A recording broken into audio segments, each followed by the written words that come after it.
आज हम फिर एक बार बाबा के दरबार के सामने उपस्थित हुए हैं। जयपुर वाले बाबा बहुत चमत्कारिक माने जाते हैं और कहते हैं कि यहाँ जो मुराद मांगो पूरी होती है। तो आइए हम सब मिलके बाबा के सामने अर्जी लगाते हैं और कहते हैं अपने मन की बात। हो सकता है हमारी भी आपकी भी कुछ एक बातें मन की इच्छा पूरी हो सके।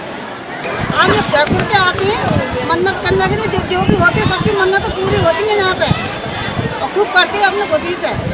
हमने वही अपनी बहू के बारे में मांगा था और अपने मांगती बच्चों के बारे में मांगती है अपना भाई सब मिलकर सबने कारोबार सबको होना चाहिए, सबके वजह से भला होने जाके पीछे हमारा भला होना चाहिए। मैं राजन सिंह विमल, मैंने अपनी पढ़ाई के लिए यहाँ पे तैयारी की, ठीक है। मैं यहाँ पे मई 2012 से आ रहा हूँ। मैंने अपनी पढ़ाई के लिए यहाँ पे दुआ मांगी और मेरा SBI PO प्री और PO MT IBPS PO मेरा निकला, लेकिन मेन एग्ज़ाम के कारण मेरा सिलेक्शन नहीं हो पाया।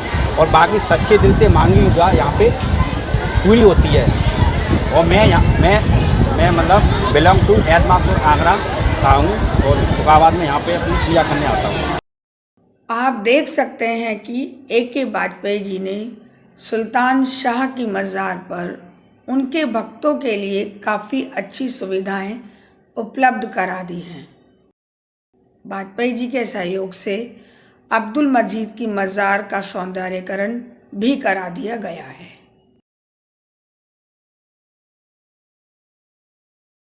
ये सूफियों का जो सिलसिला है, सूफी का जो सिलसिला है, उसका शजरा मिलता है हज़रत अली से। और ये शेर यहाँ पे आप देखेंगे कि ये वो बारगाह है जहाँ पर किसी का मजहब नहीं पूछा जाता, किसी का अक़ीदा नहीं पूछा जाता, किसी का धर्म नहीं पूछा जाता। सबको यहाँ पर बराबर मिलता है और बराबर आके सब पूरी अक़ीदत के साथ, हिंदू हो, मुसलमान हो, सिख हो, ईसाई हो, कोई भी हो, यहाँ किसी से कोई भेदभाव नहीं किया जाता। और यही हिंदुस्तान जो है वो सूफ़ी संतों की ज़मीन है। और मैं जिस सूफ़ी संत की ज़मीन पर आया हूँ, मेरा ये सौभाग्य है कि मेरे एक मित्र हैं AK वाजपेयी साहब, उन्होंने मुझसे कहा कि वो यहाँ चलें और मैं उसे जाके देखूँ और ताकि पता चले कि हम वो किस तरह का काम करते। तो वाजपेयी जी इस मज़ार की देख रेख करते हैं और सारा जो कंस्ट्रक्शन वर्क है वो देखते हैं और वहाँ के यहाँ दिल्ली से जाके वो काम करते हैं। और लगा कि ऐसे कि हाँ इसे ही हिंदुस्तान का मज़ार की देख रेख करते हैं और सारा जो कंस्ट्रक्शन वर्क है वो देखते हैं और वहाँ के यहाँ दिल्ली से जाके वो काम करते हैं।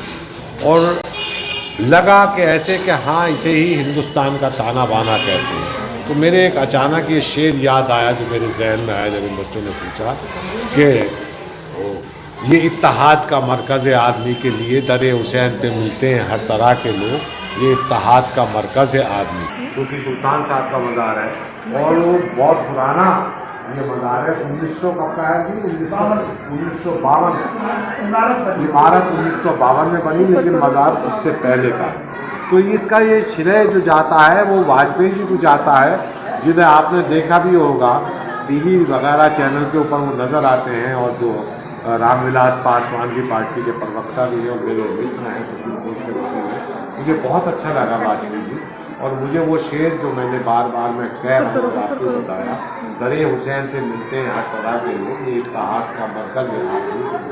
तो ये वो मरकज़ है जो सूफी संतों का शजरा सिलसिला चलता है, हज़रत अली से आता है। और उनकी जो बेटे थे हज़रत इमाम हुसैन जो करबला में शहीद हुए, फिर वहाँ से जो बनी उमैया का दौर एक शुरू होता है, उसमें बनी अब्बास के दौर में जो शाहजहां को जुल्म सितम हुआ, ये लोग वहाँ से निकल के हिंदुस्तान की तरफ। और किशन लाल ने बहुत अच्छा एक शेर कहा, समझ गए, भारत में अगर आ जाता हृदय में उतारा जाता, हर ओर से पूजा होती इस देश की भाषाओं में भगवान पुकारा जाता, यूँ सांझे ना काटे जाते, यूँ पानी ना रोका जाता, प्यासों के स्वागत के लिए गंगा का किनारा होता, भारत में अगर आ जाता हृदय में उतारा जाता। यकीन मान लीजिए अगर इमाम हुसैन करबला से यहाँ आ जाते तो वाजपेयी जैसे जने कितने जानिसार उनके लिए पलक बिछाए बैठे हुए जो जुल्म उनके साथ। ये कलियर शरीफ से क्या सिलसिला है? ये कलियर शरीफ हो या कहना चाहिए अजमेर शरीफ हो या निज़ामुद्दीन हो, ये सिलसिला सूफी संत के टोटल ये सिलसिला जो मिलता है वो हज़रत अली से जाते हैं। हजरत अली की औलाद पे जब जुल्म हुआ, बनी उमैया का एक दौर आया और बनी अब्बास का एक दौर आया, उस दौर में यहाँ तक चौधा। और मैं फ़ख्र करता हूँ कि मेरे दादा जो हैं वो चिल्काना एक जगह है, चिल्काने के पास सहारनपुर ज़िले के अंदर वो जगह है। खैर अब देवबंद ज़िला बन गया तो देवबंद ज़िले में आ गया, चिल्काना फिरोजपुर एक जगह। तो मेरे हुसैन बख्श उनका नाम, तो मेरे दादा का मज़ार वहाँ भी कव्वालियाँ होती, मैं एक पुष्ट रीच के अंदर। तो सिलसिलाए सादात जो है वो ये है। तो इनका एक ये है कि हक बयानी और सबसे प्यार कर, यानी कि इनके दरबार से कभी कोई खाली हाथ ना कल गया था ना आज गया था, लेकिन खाली हाथ ना कल गया था ना आज गया था। लेकिन मुसलमानों को एक चीज़ सोचनी चाहिए, यहाँ मैं क्वेश्चन मार्क कर रहा हूँ, आप यहाँ आ रहे हैं उनके लिए जो इस दुनिया में नहीं, इस अकीदे के साथ ये आपका काम करते हैं। और 90% लोग आज ये ऐसा क्या हो गया मुसलमानों को कि इन्हें जिंदों को कोई नहीं पूछता। सवाल है, मसला ये है कि इनके पेट में जो रिस्क हलाल होना बहुत, समझ गए, रिस्क हलाल और हक और ईमान की बात।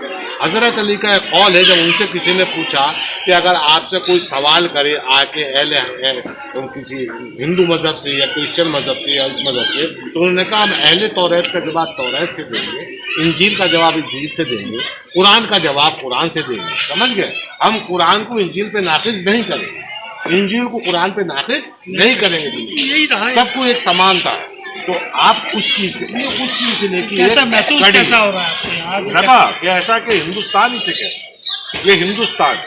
और आप ये देखिए ना, ये सोचना पड़ेगा, और जो सोचते वो सोचिए कि किसकी आप वाजपेयी जी हैं और आप सुल्तान साहब की मज़ार की देख रेख कर रहे हैं, अपने बहुमूल्य कीमती निकाल के यहाँ आते हैं, सारी देख रेख और यहाँ मैनेजमेंट देख रहे हैं और उन्हें समझा रहे हैं, जो मैंने भी नाम नहीं देता उनका, समझ गए, उन्हें समझाने की कोशिश कर रहे हैं जिनका ये होना चाहिए। लेकिन उनका तरीका क्या है? वही तरीका मैंने अभी जो वहाँ कोट किया था, हज़रत अली के चचाजाद भाई थे इब्ने अब्बास, समझ गए, वो आए एक दिन, कहना चाहिए खिलाफत का दौर था, किसी काम से आ गए और ना मुझे आपसे कुछ काम है, पूछा कि खिलाफत का काम है या पर्सनल काम है, पर्सनल काम, उन्होंने चिराग बंद कर दिया।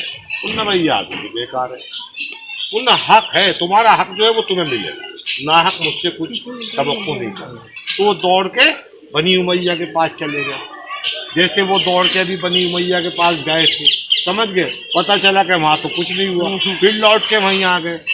तो ये एक चीज़ है। तो आपके चरित्र को मैं सलाम करता हूँ कि आपने यहाँ एक इत्तेहाद पैदा किया है, और जिसके ऊपर बगैर किसी फिरके के, ना हिंदू ना मुस्लिम ना सिख, जो इंसान है वो आके यहाँ अकीदे से सदा ये बनारस से आए हैं, बनारस से, इनके बारे में है परिचय ना? मैं जानता हूँ कहाँ से आए चल के, सारे काम छोड़ के। तो ये आए हैं। अब ये देखिए, ये एक मरकज आपने बना, जो हिंदुस्तान का एक कल्चर, सूफी संतों का एक कल्चर है, वो ये आपने बना है, उसके लिए मैं आपको सलाह। मैं एक चीज़ इस जगह जोड़ूंगा, जैदी साहब ने बहुत बढ़िया सारी बातें रखी यहाँ की, बड़े महत्वपूर्ण बिंदुओं पर था। मैं पिछले वर्ष यहाँ पे आया था और वाजपेयी जी के ही साथ आया था, और मुझे यह महसूस हुआ, मैं पिछले वर्ष यहाँ पे आया था और वाजपेयी जी के ही साथ आया था, और मुझे यह महसूस हुआ, यह एहसास हुआ कि यहाँ पे जो दैवी शक्ति है वो मुझे उसका एहसास दिला। और सबसे बड़ी बात, जो हिंदुस्तान है जिसमें हिंदू और मुसलमान एक गंगा जमुनी तहजीब जिसे कहते हैं, वो यहाँ पे मुझे देखने को मिली। और विश्वास मानिए, अभी तो नहीं, 2 और 3 मई को यहाँ पे कार्यक्रम जो होता है, उसमें जो रात भर कव्वालियाँ चलती हैं, कीर्तन चलते हैं, भजन चलती हैं, तमाम सारी चीज़ें होती हैं, और यहाँ पे लाखों का फुटफॉल होता है, लाखों लोग यहाँ पे। मैं पिछली बार देखा, ये जितना भी प्रांगण है गाड़ियों से भरा हुआ था, क्योंकि उस समय तो ये खेत खाली हो जाते हैं, तो यहाँ तो गाड़ियाँ ही गाड़ियाँ होती हैं और यहाँ पे लोग ही लोग होते हैं। ये यहाँ पे इतनी मान्यता है। और मैं कई लोगों से चर्चा भी करी जो थे उस समय, तो कोई बता रहा मैं मथुरा से आया हूँ, कोई बता रहा था मैं झांसी से आया हूँ, कोई बता रहा था मैं आगरा से आया हूँ। तो ये यहाँ की मान्यता है। और जब आप किसी जगह पर जाते हैं, किसी दरगाह पे जाते हैं, किसी मंदिर पे जाते हैं, तो वहाँ पर जब दैवीय आपको फीलिंग आती है, एक पीसफुल प्लेस महसूस होता है, तो हर एक व्यक्ति वहाँ पे खिंचता है। लोग अपनी मन्नतों को भी लेकर के आते हैं और कबूल होती है यहाँ पर। और यही कारण है कि यहाँ पर ये देखिए इतने सारे लोग आज भी हैं और हर बृहस्पतिवार, जैसे वाजपेयी जी ने बताया कि हर बृहस्पतिवार यूं ही ऐसे मेला जैसे कारवां चलता रहे। और उस में भी हम चाहेंगे कि आप जैदी साहब शरीक होइएगा। 2 और 3 मई को जो कार्यक्रम होता है यहाँ पे, आप देखेंगे तो आप को आनंद ही आ जाएगा। जैदी साहब तो ऑलरेडी शरीक हो चुके हैं। मैं शरीक हूँ और मैं वाजपेयी जी का छोटा भाई हूँ, लेकिन एक चीज़ है, दरोगा जी को भी नहीं भूलना चाहिए। आज दरोगा जी ने मुझे एक शेर सुनाया, देखिए सुन लीजिए, एक चीज़ है, एक सोचने की बात है, और वो मेरे दोबारा मैं सुनना वो चाहूँगा। वो सूरज वाला आपने जो शेर सुना, वो दोबारा करबला वाला जो सूरज का जो शेर, उसे लिखा है कि न देखो 10वें मुहर्रम को आफ्ताब की सिम, न देखो 10वें मुहर्रम को आफ्ताब की सिम, न देखो 10वें मुहर्रम को आफ्ताब की सिम, कि इसकी आंखों ने कत्ले हुसैन देखा है। कि इसकी आंखों ने कत्ले हुसैन देखा। यानी कि एक अकीदा आप ये देखिए कि एक जो दिल्ली पुलिस में दरोगा हैं और उनका एक समर्पण देखिए कि किस तरह से वाक़े करबला को किस तरह से बयान करते हैं। और मैंने इनकी कव्वाली सुनी है वाजपेयी जी की, समझ गए, और बहुत अच्छे तरीके से ये करते हैं।